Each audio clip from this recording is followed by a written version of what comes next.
bienvenue dans ce format interview de Trace ta route, le podcast qui donne la parole à celles et ceux qui ont fait des choix audacieux, qui ont eu un parcours de vie différent et qui ont tout de même osé tracer leur propre chemin.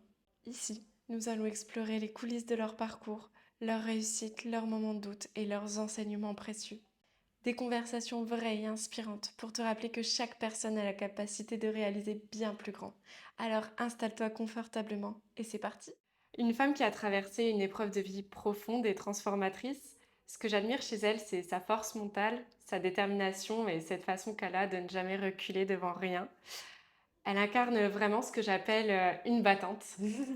Aujourd'hui, elle vient nous raconter son histoire, ce que cette épreuve a transformé en elle et comment elle en a fait un véritable moteur pour avancer. Bienvenue Maëva, je suis ravie de t'accueillir au sein des locaux de Moscatelli Coaching. Merci. Alors, je t'ai annoncé un peu comme une battante. Est-ce que tu pourrais nous raconter ton histoire de vie avec tes mots à toi? Si tu fais référence à l'expérience que j'ai eue à 25 ans, j'ai donc eu un cancer du sein. D'accord. Et ça a été un passage qui a été pour moi un peu compliqué, pour ne pas dire trop compliqué. Mais du jour au lendemain, ça m'est tombé dessus, alors qu'à cet âge-là, on ne pense pas forcément à ce genre de choses et on est plutôt là à croquer la vie à pleines dents. Et on a plutôt des idées de voyage ou autre et puis d'un coup, du jour au lendemain, on t'annonce cette nouvelle et il y a tout qui s'arrête, sans que tu saches vraiment la raison pour laquelle ça t'arrive à toi et pas une autre, même s'il y en a beaucoup d'autres qui ont aussi cette maladie. Donc tout s'est bousculé assez rapidement, que ce soit au niveau des examens, que ce soit au niveau des rendez-vous avec les médecins. Ça me prenait beaucoup de temps, beaucoup d'énergie. Et, je voulais juste à ce moment-là qu'on me foute la paix et que on passe à autre chose. Et je me suis dit non, c'est pas possible, quoi. Une fois qu'on a mis le pied dedans, ouais, tout bouge. Pour expliquer un peu ce qui s'est passé, c'est que donc oui, j'ai eu mes rendez-vous avec les médecins, j'ai eu mes examens. On m'avait proposé donc de faire une première chimio. Quand j'ai dû faire la première séance de chimio, ça a été un peu compliqué pour moi parce que je ne savais pas comment j'allais réagir. Donc ça a été beaucoup de questionnements sur le moment, beaucoup de stress, en sachant que quand tu vas faire tes séances de chimio, tu es amenée à être toute seule. Donc il n'y a aucun accompagnement, hormis les infirmières que tu ne connais pas. Et ouais, c'est un peu compliqué, quoi. Et surtout qu'en plus j'étais jeune, et je le suis encore, 25 ans, tu te retrouves dans une pièce où il y a quand même beaucoup de personnes qui ont plus de 60 ans, 70 ans, quoi. Donc j'étais une des seules jeunes. Donc tu essayes de chercher du regard, souvent les gens, tu sais, tu essayes de chercher un peu de Ouais. réconfort, mais bon, même quand tu les connais pas, c'est compliqué, quoi. Ils sont dans le même état que toi. Ah, tu t'es pas sentie soutenue par les personnes autour de Bah, toi? c'est ce que je te dis, vu que tu les connais pas, c'est que tu essayes de trouver du réconfort dans le regard des gens, mais après, je veux dire, ils sont aussi tristes que toi, donc juste tu partages le moment en te disant: «Bah, ouais, force à toi parce que, on est dans la même galère, quoi». Ouais. Donc la première séance, ça s'est passé et puis, finalement, ça s'est plutôt j'ai pleuré, hein, voilà, avec le stress et surtout que je n'acceptais pas le fait qu'on m'injecte ce que l'on allait m'injecter, dans le corps, même si au final on me disait que c'était pour me guérir. J'ai eu beaucoup de mal à accepter, tout ça et après, ça devient un peu comme une habitude, quoi, tu rendez-vous toutes les semaines. Bon après après ma phase de chimio, j'ai eu donc toute, l'opération. Hem, Heureusement pour moi, j'ai pas eu besoin d'enlever, mon sein, même si on m'avait posé la question. Mais du coup, le médecin m'avait dit qu'il n'y avait pas forcément de besoin de l'enlever puisque ça avait été pris tôt. Donc ça a été cool. Je l'ai pris un peu à la rigolade en disant je me souviens le jour où j'avais appelé ma mère, au téléphone, je lui ai dit: «C'est bon, je peux garder mes seins», mais je lui ai dit: «Putain, c'est dommage parce que j'aurais quand même pu avoir une paire de seins gratos offert par la sécu». Je lui ai dit, «J'aurais pu ressembler à toutes ces bimbos qu'on le retrouve dans les téléréalités, à la télé», donc elle s'est un peu foutue de ma gueule, mais sur le coup, bon voilà, faut prendre les choses avec en rigolant, sinon, tu te fais chier, quoi. Après, j'ai eu ma radiothérapie, donc voilà, beaucoup d'expériences, beaucoup de nouvelles expériences qui ont fait que, mentalement, j'ai évolué et je pense que j'en avais besoin. C'est ce que je me dis à l'heure actuelle, bah, que mine de rien, ce qui nous arrive, c'est pas pour rien et qu'il y a forcément des raisons. Je pense qu'on a voulu me mettre un peu une claque, en pleine figure pour me dire: «Bah, voilà, change peut-être sur ta façon d'être, sur ta manière d'être avec les gens, sois un peu plus, cool, prends les choses avec plus de légèreté». Enfin, tu vois? C'est beaucoup de choses comme ça qui ont fait que sur lesquelles j'ai beaucoup évolué, à l'heure actuelle et même encore, hein, j'évolue, je le ressens, chaque année. J'imagine que, quand tu parlais d'une femme battante, c'était en fait tout le, pendant et le après l'expérience, ce que ça a pu m'apporter et comment j'ai évolué, quoi. Exact. Les gens peuvent des fois, trouver, comme un obstacle au-dessus duquel ils peuvent pas passer, alors que mine de rien, bah, il y a toujours un chemin qui te Mmh. permettra d'accéder à ce que tu veux faire, si tu veux le faire et si tu as la volonté en tout cas de le faire. Ouais, je trouve que tu as une énorme force. Alors, les gens ne te connaissent pas en dehors là de cette interview, mais moi je te connais du coup en dehors et c'est pour ça que je me suis permise de le partager, que ce soit à travers la course, à Mmh. pied, d'aller courir par plus de 30 degrés dehors Ouais, à ouais. 17 h, que ce soit au travers de ton domaine professionnel, enfin de tout ce que tu entreprends dans la vie. Il y a ce truc de oh, bah, c'est pas grave, enfin, il y a pire. Et puis Oui, tu fonces. ouais, voilà, c'est ça. Et c'est très admirable, très inspirant. Parce que je me dis qu'il y a toujours pire ailleurs, donc Mm. même si c'est bon, méchant de dire ça, mais non, je pense que c'est ce qu'il faut se dire parce que c'est ce qui nous permet, bah, du coup de, bah, se booster, de se dire: «Voilà, il y a pire», je veux dire, on a, toi comme moi, traversé, des choses et en plus en même temps, donc c'était assez drôle sur le moment.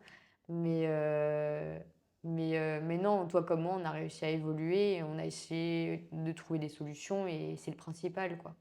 Tout à l'heure, tu disais, je pense que chaque chose arrive pour quelque chose. Moi, ça m'a permis, tu m'as dit de développer plus d'empathie avec. Alors, tu l'as pas tourné comme ça, mais je l'ai compris comme ça, plus d'empathie peut-être avec les gens ou d'être différente avec les gens. Qu'est-ce que c'est venu t'apporter, toi, du coup, cette épreuve? Alors, je dirais pas que ça m'a apporté plus d'empathie parce que j'en avais déjà à la base. Mais par contre, j'ai, beaucoup changé sur ma façon de voir les choses où, j'ai une plus grande ouverture d'esprit et je dirais qu'à l'heure actuelle, j'ai même plus de mal avec la société actuelle et j'ai beaucoup plus de mal avec les gens. Hem, j'ai, comment dire ça? Enfin, je sais pas comment te dire, mais j'ai appris à faire le tri entre les personnes que je veux voir et avec qui je veux être et m'entendre et les personnes qui, au final, je sens que ça m'attire pas, je sens qu'il y a une mauvaise onde et je préfère la mettre de côté parce que ça va me prendre de l'énergie. Maintenant, je Mmh. réfléchis plus comme ça. Donc du coup, bah, je prends tout ce qui est onde, comme on en parlait d'ailleurs une fois, c'est que je prends tout ce qui va être positif, ce qui peut m'apporter du bien-être et j'ai plutôt tendance à laisser tout le négatif. Donc c'est pour ça quand tu parles d'empathie, je le suis, mais je le suis, on va dire, dans certains contextes parce que je veux pas que ça me bouffe trop d'énergie non plus, tu vois? Ouais. Et donc du coup, bah, avant, j'avais plutôt tendance à tout le temps aller vers les autres, à les aider. Et donc du coup, bah, voilà, tu donnes de ta personne. Et maintenant, bah, je deviens un peu, égoïste, mais après, c'est un égoïste positif, moi j'appelle ça comme ça. Bah, je pense à moi avant et je me dis: «Est-ce que ça m'apporte quelque chose?» Malheureusement non.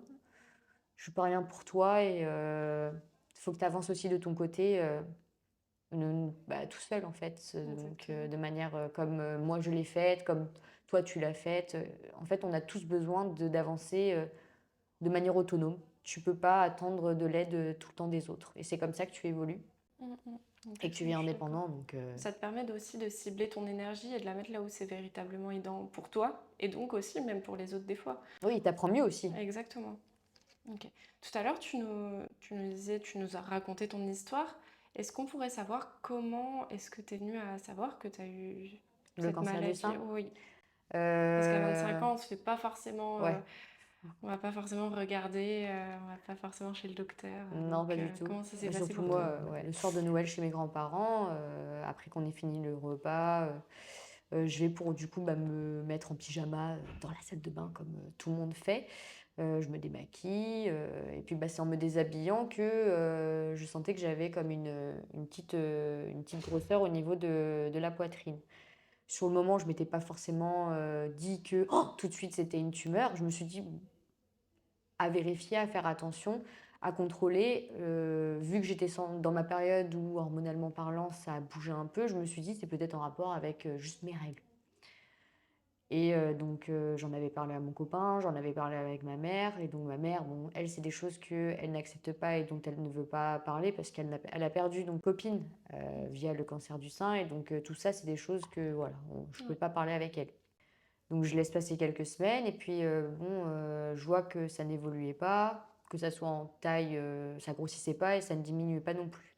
Et c'est là que mon ex-copain donc me dit: «Bah, tu devrais quand même essayer d'aller consulter, un médecin, pour juste, checker et juste voir si tout va bien». J'ai dit: «Ouais, bon». Bah, moi j'y allais en mode, «Ouais, on y va quoi. Ça va faire un petit contrôle, petit bilan de l'année quoi, j'en avais besoin».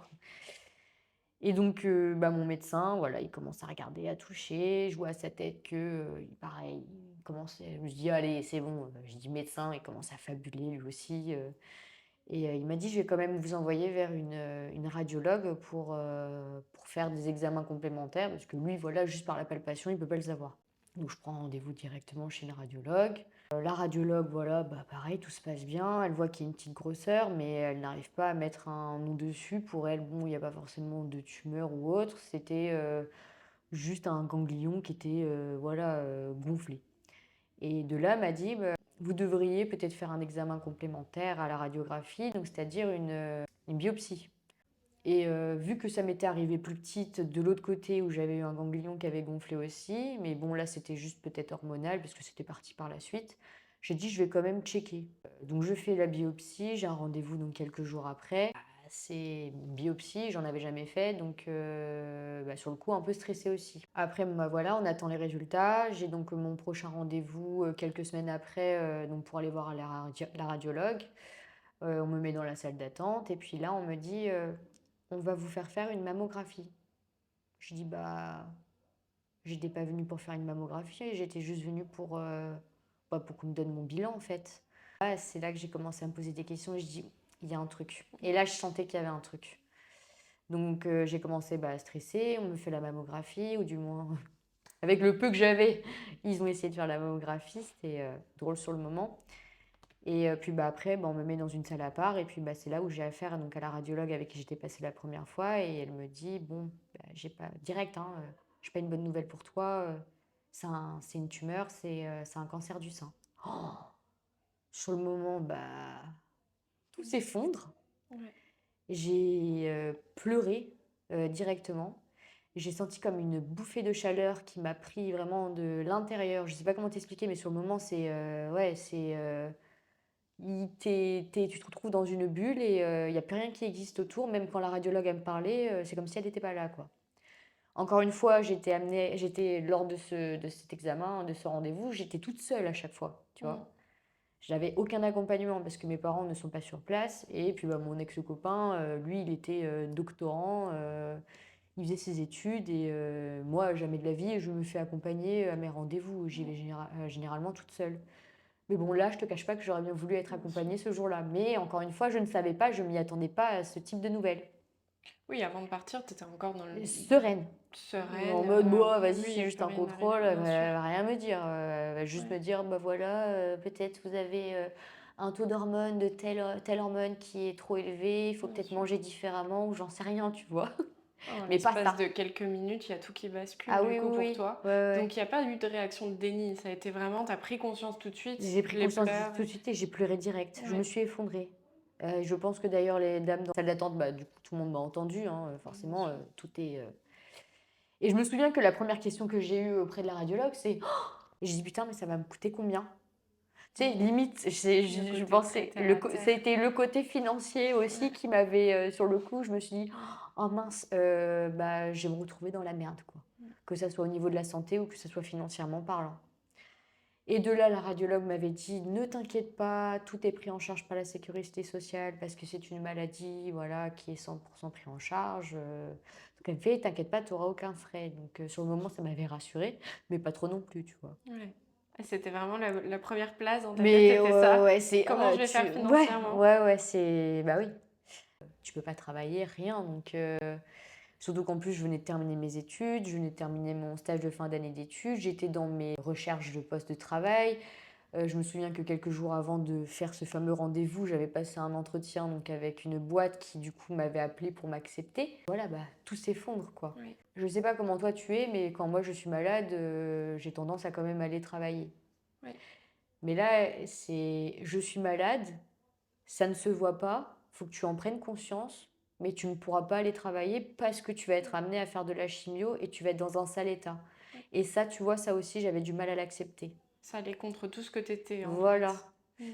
Donc, bah, la faiblesse, en fait, la perte de contrôle. Ouais. Et c'est tout ça qui a fait que j'ai dû travailler là-dessus, quoi. Ça, tu l'as compris quand? Que t'allais perdre le contrôle et te sentir faible Moi, je l'ai compris, en fait, quand j'ai commencé à être fatiguée avec les premières chimios, quoi.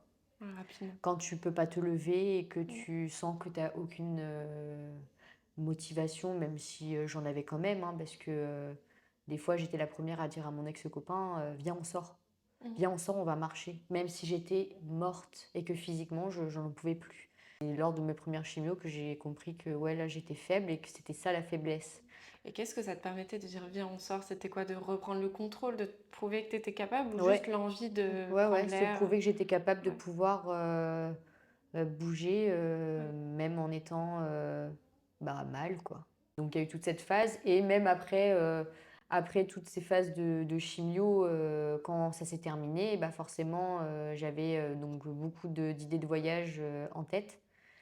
Et pareil, pour me persuader que je pouvais le faire, et ben, j'étais partie en trek pendant une semaine en Suisse, voilà, toute Ça ne seule, m'étonne pas. avec des Anglais, un guide.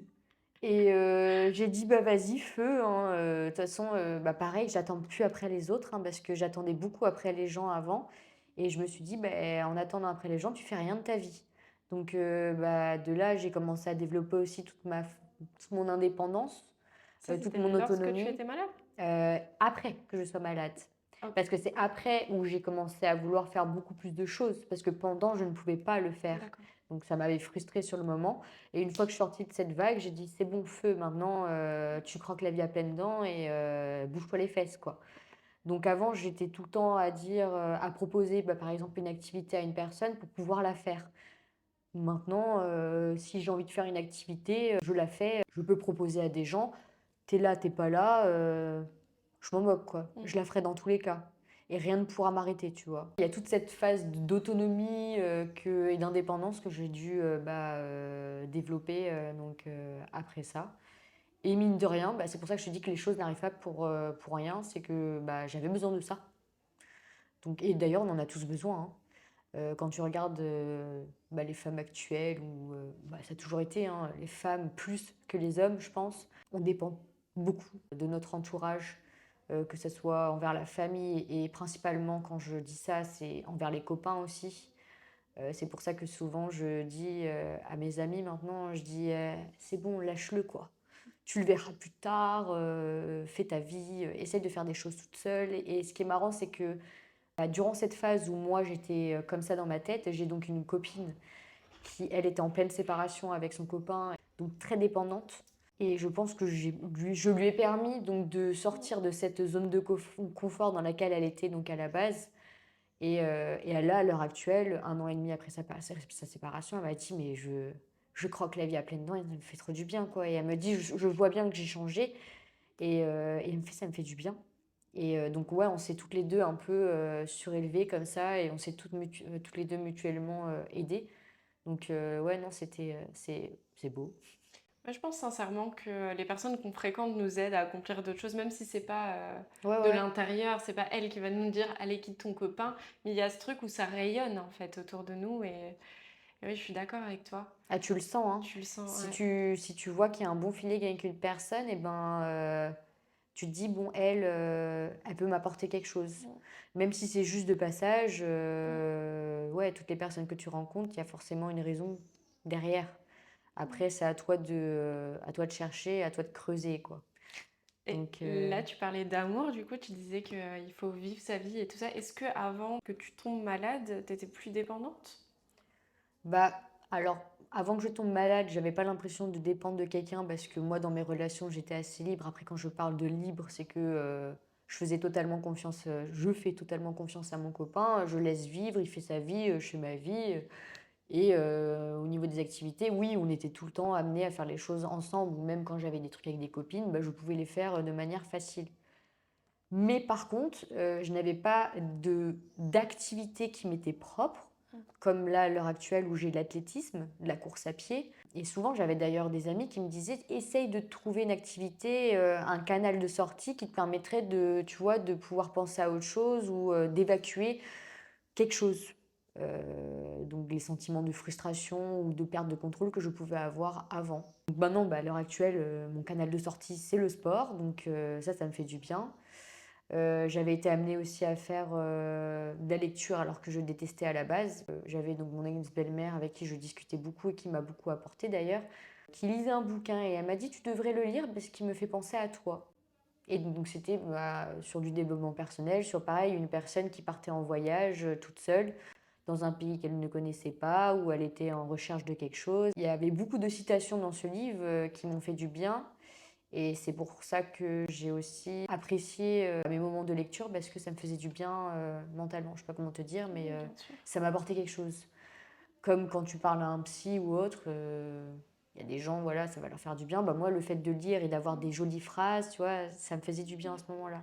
Donc dès que ça n'allait pas, hop, bip, je prenais ce bouquin, je le lisais et je me faisais un chapitre ou 2 et après je me sentais bien. Ouais, donc ce livre, en tout cas, ça fait partie des choses qui t'ont aidé à aller mieux Ouais, et donc l'athlétisme, si, le le ça, ouais, sport le et le livre. sport, le livre. Si par exemple tu devais donner un conseil à quelqu'un, parce que là on parle beaucoup des relations de couple, en plus en ce Ouais, moment c'est ça vague. tourne autour des couples, à des filles qui sont un peu dépendantes. Alors là je parle pas de dépendance affective ou d'un truc très fort, mais juste elles ont du mal à faire des choses sans leur Ouais, copain. Qu'est-ce que tu pourrais leur dire pour les aider à faire des activités toute Ouais. seule. Déjà, il faut en prendre conscience. Après, il faut te donner les moyens de le faire. Si déjà dès le début tu te dis non, c'est pas possible, jamais je pourrais faire ça, comme des fois j'avais certaines. Moi je le faisais au début, je le disais, hein, quand j'avais une copine qui me disait: «Oh, tu devrais essayer d'aller te lire un livre en bord de mer». Jamais de la vie, c'était une malade. Ou aller au cinéma toute seule. Je me souviens que je disais tout le temps à ma mère, pareil, jamais j'irai au cinéma toute seule. Il n'y a que des tocards qui vont au cinéma tout seuls, les personnes Je célibataires, tu vais au vois. cinéma toute seule. Oui, mais c'est pour ça. Et moi, à l'heure actuelle, je vais au cinéma aussi toute seule. Et finalement, c'est pas plus mal, et ça fait du bien. Moi, il y a la randonnée aussi beaucoup. Le fait de pouvoir partir en randonnée toute seule, déjà, tu es au calme, il y a personne qui parle, tu te ressources à 100%. Et ouais, il y a comme un sentiment de réussite. Après que tu aies fait ce que tu as à faire, c'est comme si tu avais fait l'accomplissement d'une chose incroyable. Et tu te dis tout le temps, ouais, c'est bon, ça c'est une chose de faite, c'est une étape de faite. Bah maintenant, à la suivante, quoi. À Mmh. quand la prochaine? Et c'est comme ça que ça commence. Ouais, donc en Tu fais prendre une, deux conscience, s'en activités, donner les moyens, c'est ça. et puis faire des Et le faire, activités peut-être simples au départ, c'est et puis ça. commencer comme ça pour après faire autre Faire chose. quelque chose que tu aimes faire. Déjà, trouve une activité qui te plaît, ensuite fais-la seule, et ensuite vois ce que ça t'a apporté. Et bah, c'est comme pour tout, hein, une fois que tu y as goûté et tu y prends goût, Tu quoi. prends goût, ouais. Donc, et après, ça devient une habitude. Et même pour ça, j'en reviens encore au couple, c'est que maintenant que j'y ai pris goût, ça fait 1 an et demi que je suis célibataire, bientôt 2 ans, et ben j'ai peur de me remettre en couple parce que j'ai pas envie de mettre cette liberté que j'ai acquis de côté. Donc maintenant, c'est à moi de me dire, voilà, bah, mine de rien, c'est un plus dans le couple aussi, parce que du coup, t'es pas tout le temps sur ton mec, et je pense que ça leur fait du bien aussi. Et je pense que dans les relations, ça peut être que du plus, parce que tu as tes activités, enfin, ouais, non, c'est que du plus, dans n'importe quoi, en fait. Oui, ça te permet d'avoir ton espace à toi et de te retrouver, de Voilà, raconter plus de choses, de vivre plus exactement. de choses. Et tu te bouffes moins la vie, et je pense que c'est les Mm. couples, bah, fonctionnent mieux comme ça. C'est tout un chemin. Ça m'a pris, ouais, 1 an et demi, je pense, 2 ans. Et tu as été un petit peu mise sur ce chemin sans le vouloir, et au final, ça t'a permis de développer des compétences ou plein Ouais, d'autres choses ouais, d'ailleurs, du savoir ouais. être plus rapidement que les autres. Ouais, l'avantage que j'avais, c'est que, bah, j'avais 25 ans à l'époque quand ça m'était arrivé et que, bah, c'est bien de prendre conscience de tout ce dont j'ai conscience actuellement à cet âge, parce qu'il y en a d'autres qui vont mettre beaucoup plus de temps et qui vont se réveiller peut-être à 40, 50 ans et bon, c'est pas trop tard, mais il y a quand même déjà un certain chemin qui a été, fait et après tu pas la même Mmh. santé, voilà, c'est différent. À l'heure actuelle, je suis pas mariée, j'ai pas d'enfant, j'ai pas de tu vois? Donc j'ai encore cette liberté de pouvoir faire, tout ce que je fais actuellement, quoi. Mmh. Lorsque tu en parles vraiment positivement. L'avantage que j'avais, c'est vraiment quelque chose qui t'est arrivé de positif dans ta vie, quand tu le décris et Ouais, ouais. Alors qu'avant, j'en parlais de manière négative, mais pareil encore, j'ai pris conscience que c'était du positif, même si ça reste du négatif, mais bon, je suis encore vivante, mais j'ai beaucoup changé, donc c'est positif, mine de rien. et ça a été quoi les ressources que tu as eues pendant que tu étais malade? Est-ce qu'il y a quelque chose qui te donnait la force de continuer lorsque ça allait vraiment pas? Je dirais mon mental, parce que j'ai toujours eu un sacré mental. C'est de par, bah, l'éducation que mes parents m'ont donnée. J'ai toujours été, assez forte de caractère.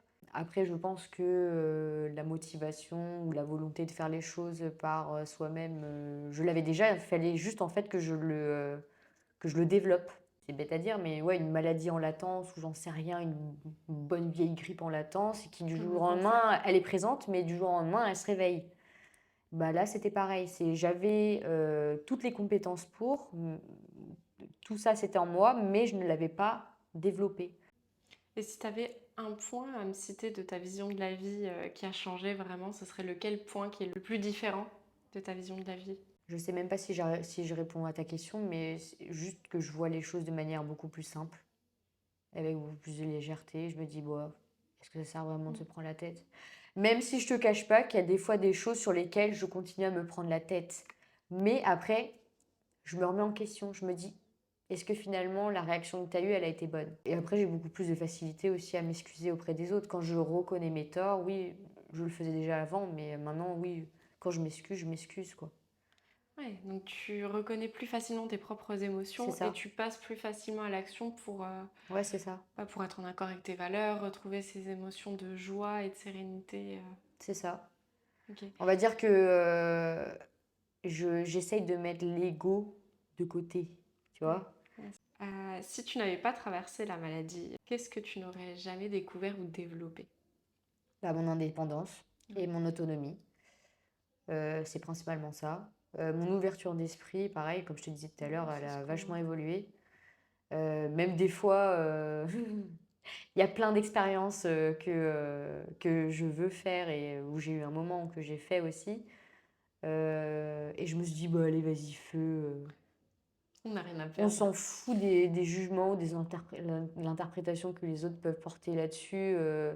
Après tout, la vie, c'est une expérience et si tu le fais pas et ben, tu sauras jamais ce que c'est. C'est comme une personne qui te dit, «J'aime pas ça». Tu vois? Et maintenant, je remets souvent les gens en question. Je dis: «OK, t'aimes pas». Je dis: «Mais est-ce que tu as déjà goûté?» «Non». «Bon, bah, alors pourquoi tu dis ça?» Tu vois, il y a beaucoup de choses comme ça où les gens, bah, ils vont se faire une idée de quelque chose parce ils ont entendu quelque chose quelque part et ils vont se bloquer à ça et ils cherchent pas à aller plus loin. Non, toi, essaye, fais-le. Si tu sais pas ce que c'est, comme moi j'ai eu, pour une expérience, j'en parle pas là parce que c'est, un peu osé, mais ouais, vas-y, fais-le, on verra, on s'en fout. Ouais. Qu'est-ce que tu en as à faire? Puis après, les gens, bah, quand tu leur en parles, ah ouais, du coup, bah, ils s'intéressent parce que Ouais. du coup, eux, ils connaissent pas, ils savent pas ce que c'est. Et du Ouais. coup, c'est un sentiment de, bah là, tu te sens, tu vois, encore, je dirais pas en supériorité, mais tu as fait quelque chose que les gens n'osent pas faire, tu vois. Et Exactement. ça te met en confiance. Pareil, bon, ça, je peux en parler, tu vois, les plages nudistes. Jamais de la vie tu me verrais aller sur une plage nudiste. Maintenant, à l'heure actuelle, je te dirais: «Pourquoi pas?» Il y en a qui le font. Pourquoi moi je le ferais pas? Tu te mets en dehors de ta zone de confort et c'est ça qui est bien Ouais. et c'est ça qui fait que chaque jour tu te lèves et tu vis, tu vois? Je sais pas comment te dire, mais ça donne une petite adrénaline, un petit piment dans ta vie. Ça me fait penser, j'ai vu une interview de Mike Horn et il expliquait vraiment ce truc de moi, je vais chercher le truc qui me fait le plus Oui, vibrer, palpiter, faut repousser vibrer ses pour me limites. sentir vivant. Ouais, c'est ça. Est-ce que c'est ce que tu ressens? En tout Ouais, cas, c'est ouais, ce que ouais. j'ai l'impression de comprendre quand tu Ah ben m'expliques c'est ça. clairement le mot que tu as utilisé, ouais, se sentir vivant. Ouais. Et après le cancer, c'est ce que je recherchais, c'est me sentir vivante, sentir que j'étais là, quoi.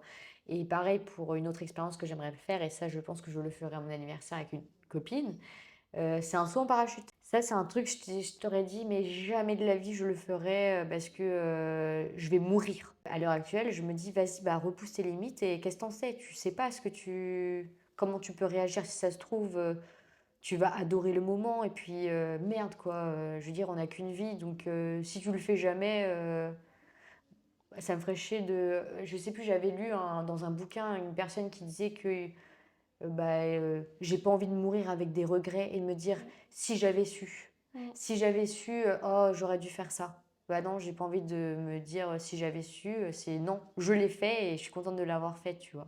Ouais. Donc j'ai envie de faire plein de trucs. Moi, je comprends tellement parce que c'est ce qui drive tous mes choix. Je veux pas mourir. Moi, je m'imagine à la porte de la mort. C'est très Ouais, glauque ce que je vais dire. Et de me dire, ok, bah au moins je suis fière de tout ce que j'ai fait. Donc je le comprends très bien. Mais du coup, est-ce que tes choix là aujourd'hui sont drivés par l'envie ou le besoin de? J'ai un peu cette sensation qu'il y a ce truc de si je fais pas un peu, tu vois, de les vouloir 2. manger la vie, tu vois. Si je fais pas, je vais être J'ai déçue. l'impression de perdre mon temps, ouais. D'accord, ok. Mais c'est les 2. C'est l'envie de, de faire des expériences et c'est aussi le besoin parce que j'ai ce besoin de me sentir vivante à travers ces expériences. Ouais. C'est comme toi là quand tu es partie en voyage, bah voilà, tu voulais faire ça, tu l'as fait et je te Mm. respecte pour l'avoir fait d'ailleurs parce que moi ça c'est un truc que je ne pourrais pas faire mais que je vais oser à un moment Aujourd'hui. donné, il va falloir que je le fasse. Peut-être pas partir aussi loin. Et je pense que comme toutes les expériences que tu as vécues, quand tu le fais, quand tu le vis, c'est pas si dingue que ça après. Quand tu es dans l'expérience, c'est déjà tout le chemin qui est dingue parce que tu te donnes beaucoup les moyens pour atteindre des expériences de folie. C'est ça. Et après, quand tu le vis, tu dis, oh, bah, ça va, c'est pas si Ouais. fou que ça. C'est J'aurais là pu qu'on se rend faire compte. plus. Oui, voilà et bah, du coup, c'est ça, en fait, ce sentiment de toujours vouloir faire plus Ouais. et ça t'emporte et c'est bien. C'est quoi le truc qui, dans l'expérience de vie que tu as vécue, dans laquelle tu t'es sentie le plus vivante? Quand je partais en randonnée, Ouais. typiquement, tu es amené à ne tu croises quelques personnes, mais tu croises pas grand monde quand même. Donc tu es souvent amenée à être toute seule.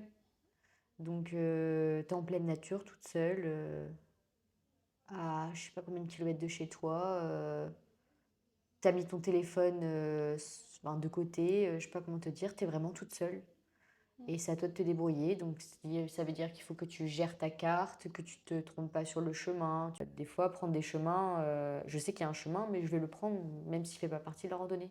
Parce que c'est ce sentiment de, toujours vouloir faire plus, de découvrir un truc en plus que peut-être les gens n'ont pas fait. J'aime bien me retrouver à des endroits où les gens ne vont pas en fait. Ça permet aussi de beaucoup réfléchir. C'est un peu comme quand tu dors.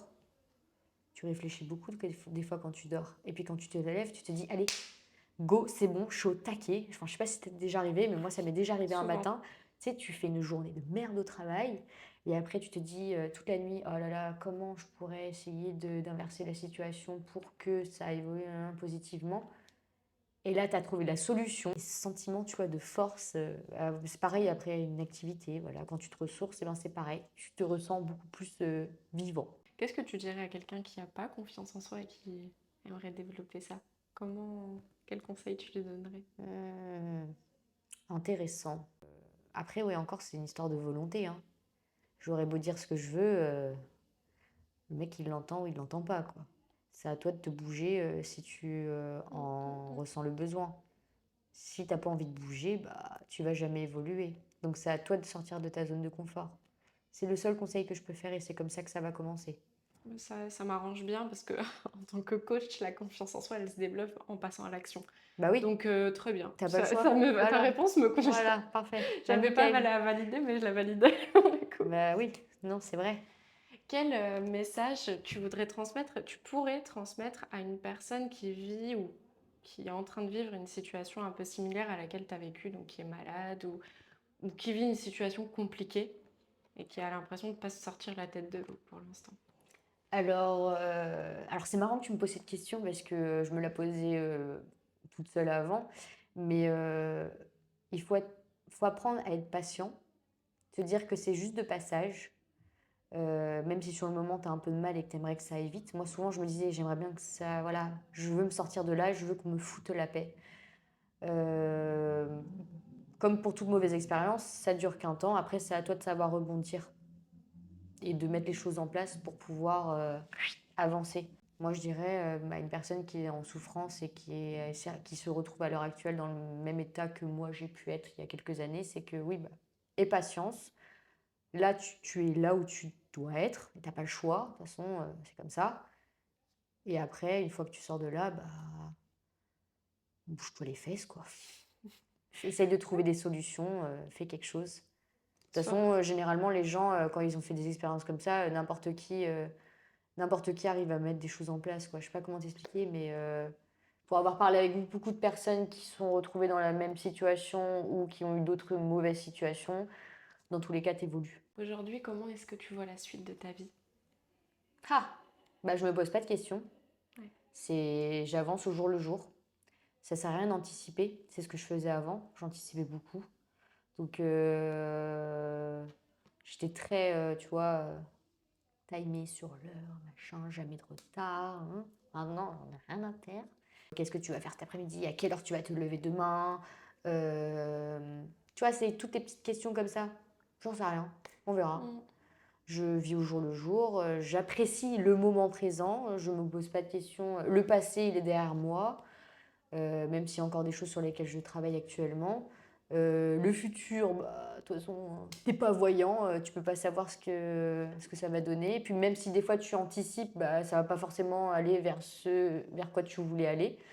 Donc non, instant présent et te pose pas de questions.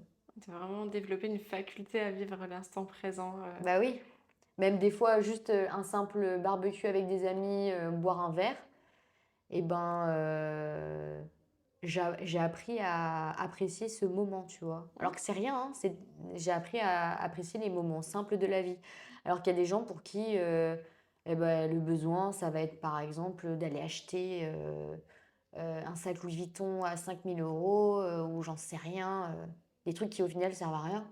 Oui, ou même d'avoir plusieurs. On boit un coup ensemble. Ah, mais ça aurait été bien s'il y avait une piscine. Oui, De voilà, il y chercher a des toujours fois, il y a toujours plus. le mieux ou le Non, plus. Mm. ben oui, mais bon, ou même là, quand je regarde là où je vis, tu vois, bon, c'est petit, c'est un studio, mais souvent, quand je suis là et que je me suis dans mon lit et je me dis, bon, c'est un studio, ok, c'est petit, mais déjà, sois heureuse d'avoir un toit sur la tête, de pouvoir manger ou autre, même si à la base, tu avais l'impression de galérer, bah non, c'est pas une galère, déjà, t'es là où tu es et puis tu verras bien, hein. Du coup, t'as pas vraiment de projet pour la suite. One Life. Projet de voyage, si, mais après, il n'y a pas que voyage. Après, il y a aussi sur le sport. Mais d'ailleurs, j'aimerais bien allier sport et voyage, donc faire beaucoup de courses à l'étranger, donc ce qui me permettrait aussi de visiter donc des villes ou des pays. Maintenant, encore une fois, j'ai été tellement frustrée après le cancer, vraiment après la chimio, quand j'ai voulu commencer à voyager et tout ça. Ça m'a plus frustrée qu'autre chose. D'ailleurs, on en avait déjà parlé ensemble.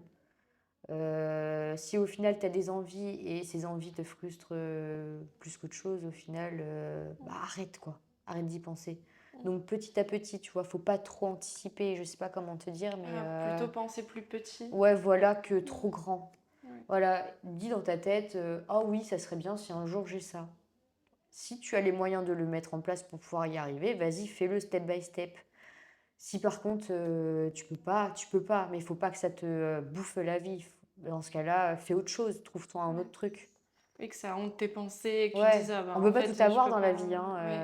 On peut pas tout avoir c'est pas parce possible. que tout ne nous intéresse pas en fait. C'est un Ouais, peu ouais, et ça. c'est surtout que c'est pas possible de tout avoir. Il faut juste encore une fois en prendre conscience et de se dire, bon, si je peux pas avoir ça, et ça, je peux l'avoir par contre. Ouais. Donc du coup, bah, je vais faire en sorte de l'avoir. Est-ce que tu veux dire un dernier mot pour la fin? En tout cas, ça a été un plaisir de faire cette première séance avec toi et je suis contente que tu aies fait appel à moi. Donc voilà, bah merci. Ouais, moi En aussi. espérant que ça aide d'autres personnes aussi. Donc Avec grand plaisir. Bah, j'ai pensé à toi directement parce que tu as un parcours quand même Assez, brut. différent et en même temps tu as un état d'esprit incroyable et je voulais partager ça à d'autres personnes et je pense que ça peut aider. Merci beaucoup. Alors on a dévié hein, sur les sujets, Ouais, on plein a de choses. été Ouais, sur ouais. le couple et tout ça et c'est génial, c'est ça qu'on aime au moins, c'est transparent, c'est honnête et authentique. Donc merci pour tout ce que tu nous as partagé, merci pour ta confiance et puis j'ai hâte de te revoir Avec dans plaisir. un autre épisode. Voilà, c'est ça. Il y en aura d'autres.